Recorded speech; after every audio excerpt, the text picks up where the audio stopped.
Gente, saiu um novo capítulo de One Piece, capítulo 1054, Imperador das Chamas, Entei. Logo na capa, nós vemos duas páginas coloridas que dispõem os 4 Imperadores dos Mares, sendo Luffy, Barba Negra, Shanks e Buggy. O capítulo se inicia na capital das flores, no país de Wano. Kinemon e os outros Red Scarbards notam que alguém está se aproximando da cidade. E Kinemon diz que Luffy, Dono e os demais não se deram conta disso. Porque eles estão muito cansados, né, gente? Faz uma semana que eles lutaram contra Kaido e Big Mom e derrotaram os dois Yonkou. E o Kinemon diz que, para evitar causalidades, eles devem lidar com o intruso eles mesmos. Ryokugyo, ou o Touro Verde, prossegue se aproximando da cidade e pensa consigo mesmo. A habilidade de influenciar os demais. Sim, isso é uma técnica difícil de ser adquirida. O almirante se aproxima de Wano e está entrando na Cidade das Flores. De repente, Raizo, Shinobu, Inuarashi, Denjiro, Nekomamushi e Kawamatsu aparecem na frente dele para prevenir que ele avance até a cidade. Enquanto isso, na cidade nós temos as pessoas festejando, né? E o almirante diz: samurai, saiam da frente. Ele é alguém envolvido com a marinha, diz o Raizo, sobre o almirante. Então é um dos inimigos dos chapéus de palha, diz o Denjiro. E os samurai já se preparam para lutar contra o almirante, né? Vamos ver quem é que vai ganhar aí, né, pessoal? Nesse momento, o almirante ataca os samurais com raízes de plantas enquanto conversavam. O quanto vocês sabem sobre o mundo além de Wano? Por favor, os dragões celestiais são deuses desse mundo. Um país merreca como esse de vocês tem que se ajoelhar. Discriminação e divisão é o que traz justiça para esse mundo. É assim que isso funciona, Touro Verde afirma. E o país de Wano, né, que não tem nenhuma relação com o governo mundial, para ele, não vale nada. Várias plantas nascem do chão e atacam os Red Scarbards.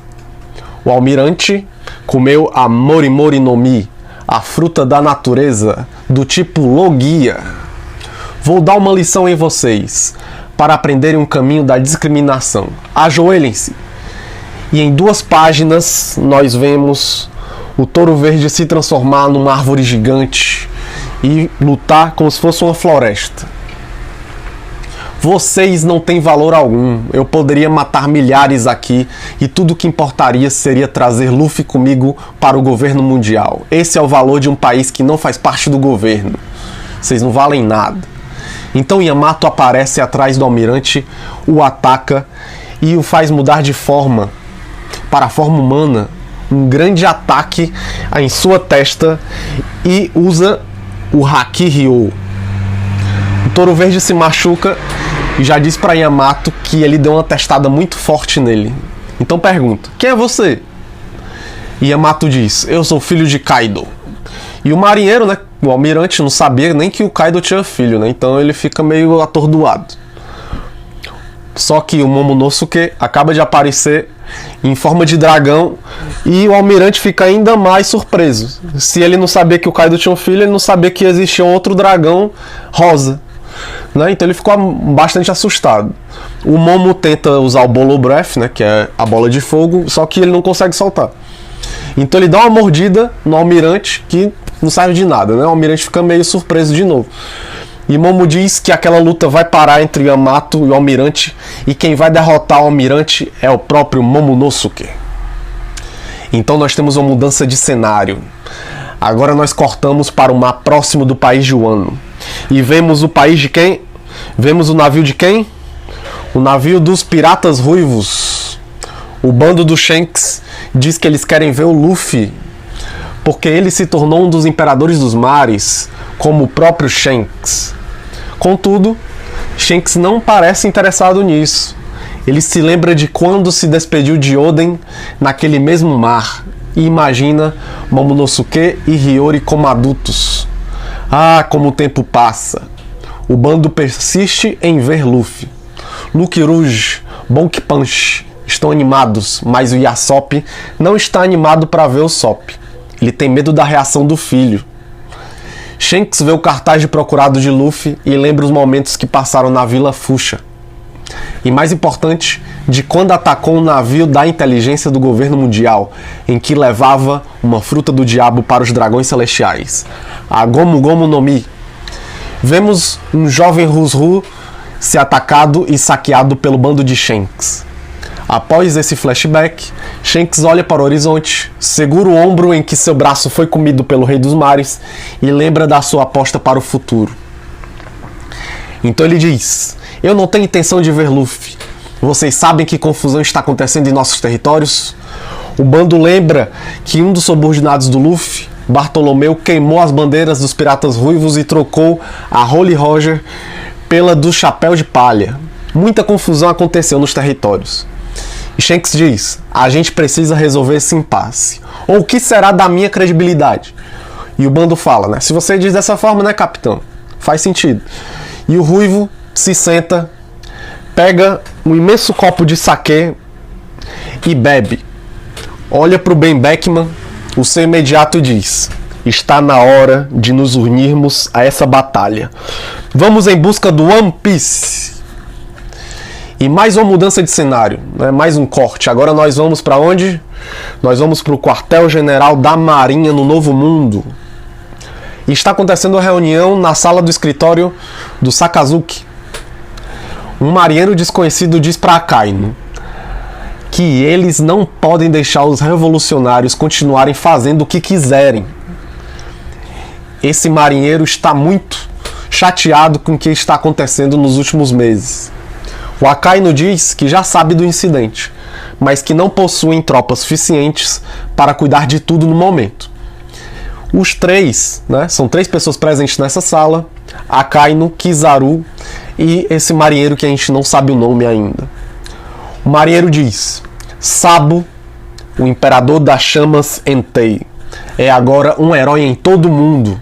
Nefertari Cobra, um importante membro e líder de um dos 20 reinos que fundaram o governo mundial há 800 anos, enquanto participava da Leverie. Quero dizer, o assassinato cruel desse homem é um importante passo vitorioso para o exército revolucionário. O marinheiro está muito chateado.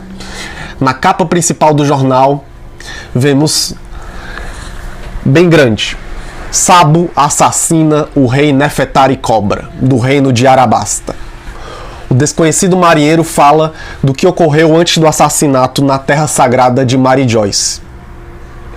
Algumas horas antes, na área residencial dos Dragões Celestiais, o emblema dos nobres mundiais, o uvo do Dragão Celeste, foi destruído. Isso é uma declaração de regra, almirantes. Uma declaração de guerra. Enquanto ele falava, vemos a cena da bandeira dos Dragões Celestiais queimando no prédio, enquanto ele prossegue o seu discurso. Nós, soldados da Marinha, deixamos a liderança do atendimento aos nobres para os almirantes Tigre Roxo, Fujitora, e Touro Verde, Aramaki. Mas no fim, os revolucionários estavam mais bem preparados e libertaram Bartolomeu Kuma, que era escravo dos nobres. E para piorar, eles escaparam. Acho que os almirantes não puderam lutar direito na terra sagrada afinal. Eu não entendi o que é isso, né? Como assim eles não puderam lutar direito na terra sagrada? O que é que impedia eles de lutar? Akainu fala: deixe as desculpas para lá. Sobre o sequestro da princesa Nefertari Vive. Isso ocorreu no momento do assassinato de seu pai, o Rei Cobra? Em um movimento de baixo para cima, vemos uma matéria de jornal sobre o desaparecimento da princesa. Vemos o rosto do marinheiro desconhecido e ele possui cabelos brancos e usa óculos escuros. Em sua apresentação, nós vemos bem grande: Kuruma, cavalo preto, chefe do Serviço de Investigação Criminal da Marinha, cujo nome verdadeiro é Tensei. Tensei fala: nós estamos investigando o desaparecimento e a sua possível conexão com o assassinato e resgate de Kuma. Akainu fala: Arabasta está um caos, provavelmente. E o Tensei diz: o navio de Arabasta ainda se encontra no Porto Vermelho da cidade de Mary Joyce. Não acham que seja o momento certo para retornarem. E o Kizaru diz: e sobre a tentativa de assassinato de São Charles? Foi resolvido? Kuruma diz: apesar de São Mosgar ter ajudado o suspeito a fugir, que com certeza deve ter sido um revolucionário, houve um embate com os Cavaleiros dos Deuses na Terra Sagrada, o que deixou as coisas mais complicadas. Então a própria guarda oficial dos nobres tentaram impedir os revolucionários. E os almirantes não fizeram nada.